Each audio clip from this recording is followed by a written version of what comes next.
recording with you. All right. Awesome.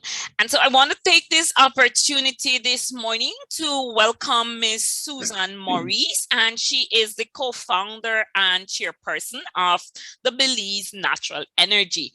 And I'm sure there's not a person in Belize that has not heard about BNE. And it's one of the reasons that we're here this morning. And so Ms. Susan was born, she's Denver based. But she was born in Belfast, Ireland, and her love of nature and inspired by the giant causeway has led her to study natural science, geology at the Trinity College in Dublin. Her career as a wildcat geologist took her all over the world, and Susan was the first woman to be awarded the Outstanding Explorer Award and Presidential Award for exemplary service by the American Association of Petroleum Geologists for the work she has done in geoscience. Attending the Educo Educational Seminar in 2002, and you'll hear a little more of this before we get to the end of these sessions. This seminar led Miss Susan to the greatest discovery of her life and career. And she learned how to tap into the power of the mind and her own true nature, which enabled her and her late business partner, Mike Usher, and a group of mainly Irish investors to find oil in Belize on the first strike. There were many who had spent up to $400 million trying to, but they believed that there was none. That's amazing, right? She also founded her company, Belize Natural Energy, on the Educa model, and BNE has consistently been the #1 revenue generator in Belize. The BNE Trust has invested over $9.3 million Belize dollars in education, and its outreach has impacted local communities, supported entrepreneurs like yourselves, and sponsored many projects. For example, the Chief of Police, Mr. Howell Gillett from right here in Belmopan, was able to reduce crime in the capital by up to 52% after he attended one of these Educo seminars. Susan is regularly featured in prestigious and industry magazine, including Forbes, and has recently presented at Harvard Business School, Imperial College of London, and Trinity College Dublin. She definitely has a passion for the protection of the environment and uncovering the true potential of all those she meets. Let's give a virtual round of welcome to Miss Susan Morrice. Thank you, Miss Susan. Go right ahead. Charlotte, that was actually a really good introduction.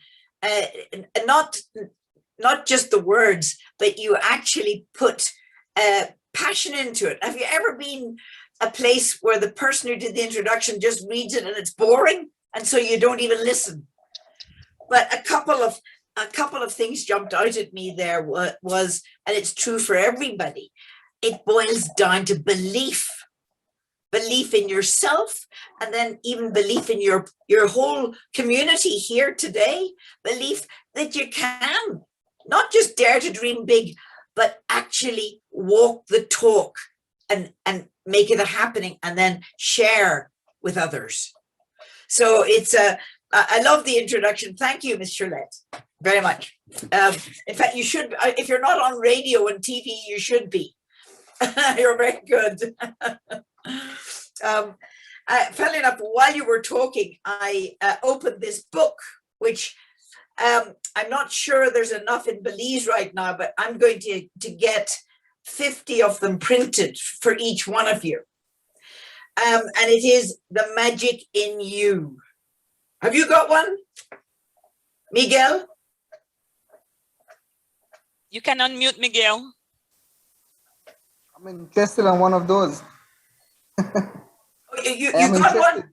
Oh, you're interested in one. Good. I thought maybe You were telling me, because I gave two schoolgirls a lift in Belize City. You know, they missed the bus or something, and they jumped into the back of the car, and I had a couple of them sitting on my seat. And they looked and they said, my brother was given one of those at school. And they knew the story about, because this is actually the story of a little boy, a little Belizean boy called Mike Usher, who dreamed, he dared to dream big. He dreamed he wanted to make a difference in his country, Belize. And this is the true story, actually, because he used to look up at the moon. They lived out in Ladyville, and he used to look up at the moon, and the moon would tell him, the moon, which was really, in essence, life, God, you know, it was him talking to the bigger part of himself, if you want to put it that way, when he was a little boy. And he would come and he'd tell his mum and dad, and you all have heard, I'm sure, of Miss Jane Usher. She started the credit union and she was knighted by the Queen. So she was actually known as Lady Jane Usher. But because she was always one of the people, she never used the lady, because I think everybody knew she was. And she was definitely, still is one of my best friends, even though she's passed on, and she and Mike, who was her beloved son, are together. And by the way, they're rooting for all of us, not just for me, but for all of you who have stepped forward for this group of Dare to Dream Big, because it's what Mike and I wanted. Yes, we wanted the oil because that gets the attention of everybody. And it shows that once you understand how your mind works for the good of others, it is a happening. It will beat all global odds. And I'll go back to what Charlotte said, and I'll expand a little bit out on the B&E story, because Mike and I had actually the precursor. The company before B&E was Belize Natural Resources, which Mike and I started by ourselves. And we tried everything to find oil, but we wanted to find it with and for the people. And we tried for 15 years. So you can have passion and you can have desire, but you have to actually know how your mind works in alignment to create that vision that is so clear that you see it already happened. Okay, say somebody wanted to have a bicycle shop in Belmopan that would make it far easier for everybody to get around, all the way from Salvapan to Camalote to wherever we were. And they wanted to do it for the good of all the people of all sizes and shapes and financial settings. But what they would want to do really is to see maybe a big announcement and a prize for the best entrepreneurial idea that has affected the city in the last 10 years, because it's got everybody to join together on their bicycles and come together in a type of oneness and unity. So it's even bigger than the bicycle. And that's what I'm saying, this is bigger than the oil. The oil, by the way, is, as with any oil field, I'm a petroleum geologist myself, I'm a scientist. And once you hit the oil, it actually eventually goes down and the oil field becomes, it's, in essence, it's dry, but we'll talk about some of those other things. But what doesn't dry up is your energy, your spark, your light and life to make a difference for others and to go for it yourself and share it. And that's why Mike and I wanted the B&E Trust. Yes, we wanted the oil, but we wanted the understanding, which is what we're talking about right now. We wanted the understanding to be realized in every Belizean who wanted to come forward and say, show me, tell me, I want to make a difference. I wanted to make a difference in my own life. I want to make a difference in my family, my community, my country. And then you know what's happening. B&E and Belize is a beacon for other countries. I was on a task force all the way in the middle of Africa, still am, in Zambia, because they have a new president and he's looking for a new way, a new educational system. He doesn't want to go backwards into the old corruption of that actually stems from a lack. It stems from a poverty mindset that you want to grab the thing quickly and get the money while you can because you think it's all going to disappear any second. So the essence of what I'm really talking about, and the pieces are sort of coming together, is how does our mind work for its best performance? And what is a mindset? Because it gets your mind set. So you've got to be very careful what you set your mind on, because it's happening, because you put your energy on it. Now, what the word Charlotte mentioned the word educo, and it was critical to Mike and I, and I'm going to go back into that story right now. We had Belize natural resources. We were not able to be successful.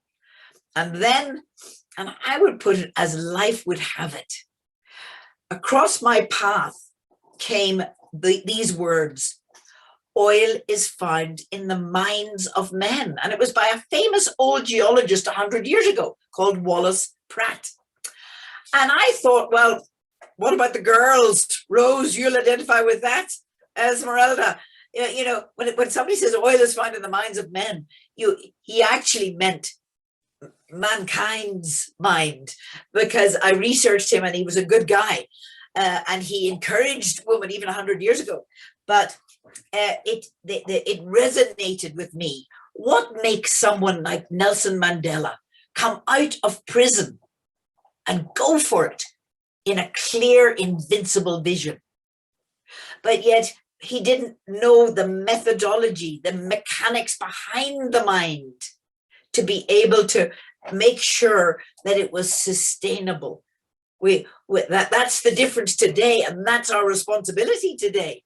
We are, the 50 Dare to Dream Biggers are taking these steps that Mike and I pioneered in Belize, and we got back from that Aduku seminar, and you know what we said? I wonder, does this work? I wonder if you actually, because we had a vision so clear of not just oil coming up, it was actually of the people of Belize rejoicing. And I understand this more clearly every day. The rejoicing is heartfelt when it's actually within yourself, not just rejoicing for an oil well, because you can be skeptical about whether it's ever going to do you any good. But actually the real rejoicing is when you understand what your potential, what your energy, what your oil well, and I mean the energy within you is about, and what's your passion, what's your path. So this really isn't about oil, but the story is so compelling. It's already beamed Belize onto the global stage, so that it's not no good if just Belize is going to be all right, or even just Mike and I were all right. It's got to be humanity rising up and being what they were born to be. Those wee babies that many of us have held in our arms. I had a friend's baby round here just last week, and to hold that wee baby and know that we're all gifts from God, but the vulnerability and the purity and clarity of that wee baby is what we all are. And it just gets covered up with programming and mindsets. And all you want to do is to say, those are not me. That's not the true nature of me. And the younger you all are, the easier it is to do, by the way. because you just you can feel that. I bet all of you have at various times felt a bit of energy in your tummy. Can I ask, could you put your hands up if you have felt what you might express as, how would it be called in Belize? Overwhelming. Overwhelming, and overwhelming in a good way. Is that what you mean? Who said that? Yes, ma'am. Is that Rose, did you say it? No, not Rose. Overwhelming in a good way. Yes, in a good way. Cynthia. And then sometimes, sometimes I say that the big boss gives us a nudge. And if we don't get the nudge, we get a kick. You know what I mean? It might be about our health. You know, someone gets a wee bit, but this might be your grandfather, somebody gets a bit of a shake with the heart attack. And if he doesn't give up the cigarettes and the beer, well, he's going to get a bit of a kick. Because life wants us to live the life that we were born to live in energy and not dampen it down. And by the way, fun is a big one. Laughter and fun are huge. We actually don't do enough of that to just set it all down and say, wow, what a spectacular day. And by the way, guys, it is a spectacular day up here in Denver. The sun is shining. There's a tree outside my window and a wee squirrel comes down and chats to me. And he quite often sort of looks in and says, what are you doing in there talking to that computer? You know what I mean? I mean, it's like, oh, nutty. But life is at every corner, at every sparkle, at every sunbeam, nudging and telling us. Now, remember, I am a scientist and a well-known petroleum scientist. So this type of conversation wouldn't be as normal as it might be for someone in basketball, like Shaquille O'Neal. Shaquille, I see you've got a great name there. You've heard him say, and actually a friend of mine is Birdman, who's been to Belize, Chris Anderson. You've heard them say they get into the zone and the flow and they go down the court, and time stands still and the darn ball's in the hoop and everybody thought it was impossible. That's another nudge from the big boss. We are born to be flow people, not just for one moment, but actually holistically, which means in our lives. That's that flow moment that's talked about in sports quite a bit. In basketball, it's a big one. Golf is another big one, but I think there's only 2 golf courses in the whole of Belize. But it's just what sports have honed in on the mind. Pele. If anybody hasn't watched Pele's documentary, soccer, watch it, because he came from Africa and he had nothing as a wee boy. And they used to practice with mangoes. I don't think papayas worked. I think they were too mushy. But mangoes, they used to dribble the ball and keep it up in the air with their heel and their toe and everything. And I don't know how I'm off on this, but Shaquille, I'm going to blame you. Your famous name got me there. But it's important because once you realize that there are famous people all over the world tapping into their God-given gift, and that's what allowed Pele, he actually was told to stop that and be a member of his team, but the team didn't have, they had the innate gifts, but they had structured it out too much. And the coach, you got to watch the documentary to see this. The coach was on the losing side suddenly, and he said to Pele, he said, okay, do it your way. And Pele let go, and they won. So do a bit of research yourselves into some of your favorite people, like Gandhi's another one. Gandhi was a tiny, small man who dared to dream big. Exactly what you guys are doing. And you know what he dreamt of? He had the audacity, like Mike and I, we had the audacity to come against all the major oil companies and say, we know there's oil, we're going to find it. He had the audacity to say, I want India to be free. Sorry about that. I'll just turn that off. I want India to be independent. George Price was the Gandhi of Belize. He brought independence peacefully to the country, but still a relationship with the UK, but a desire to, be independent.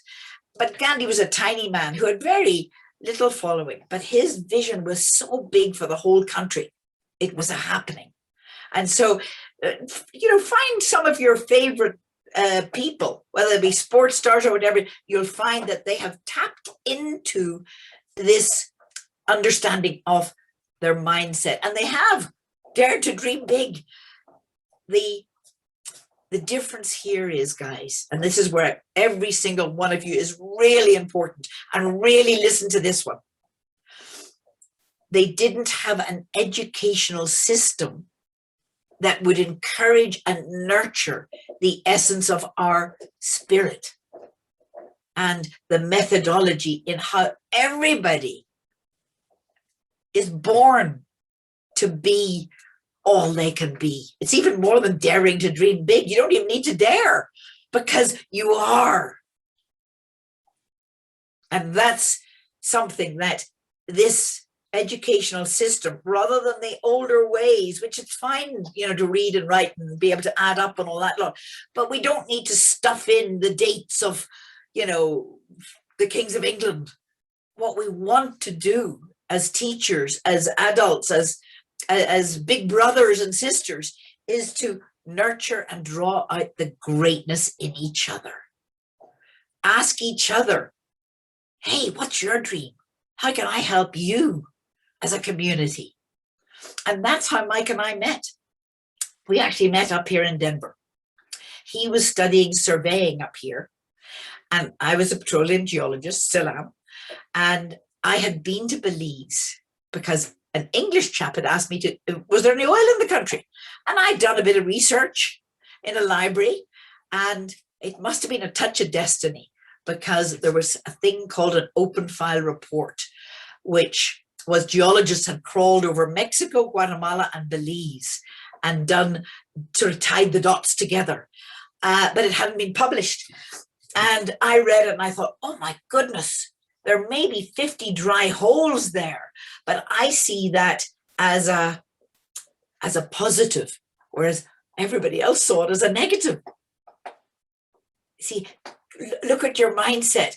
Those wells had little signs that to me were signs. At the time, I didn't say it, but God, they were just signs that there was potential. And then Mike, but the key thing that happened to me, and this is a biggie, when I went to Belize, I not only knew there was oil there, but I fell hook, line, and sinker for the people. And it's over 35 years ago now. And that, I think, is over to a word that is used quite a lot, but it's purpose and motivation.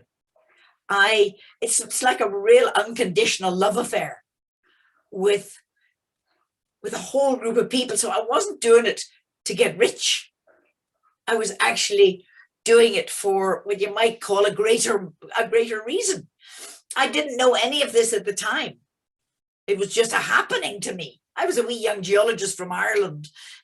People still today think it's the luck of the Irish. It's not just that. It's actually understanding how our mind lines up with the essence of our energy and spirit, and how to be one with that and see that dream, that life ahead of us and in us. And that's it. It's nothing to do with being Irish. The Irish is the leprechaun bit, and it can be fun, but that's about it. It's not, we don't have a corner on it.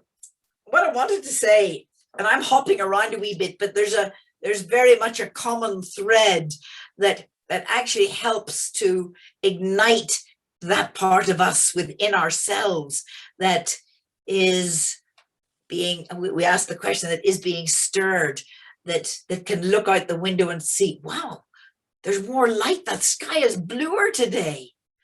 And once you're starting to get the clarity of mind, you'll actually see light around people. I don't know if any of you have ever walked into a party, and on the left-hand side, the people are in a huddle, and you know the vibe's low. You just have a feeling. But on the right-hand side, the vibe's higher. There's a happiness, and there's light around them. And you want to go with the light, because that's our energy, our life. That's God. That's life. Now, at the very end of this little book, the very last sentence is, all things are possible to him that believeth. That word we started with at the very beginning. How important is it to actually believe? Now, I mean, I don't mean just believe in God and Jesus and all that lot, because that can be abstract to us, but actually believe that you can make a difference in your community, in yourself, and you can ignite your energy and together help each other. By the way, I have a question. Are you from all over Belize?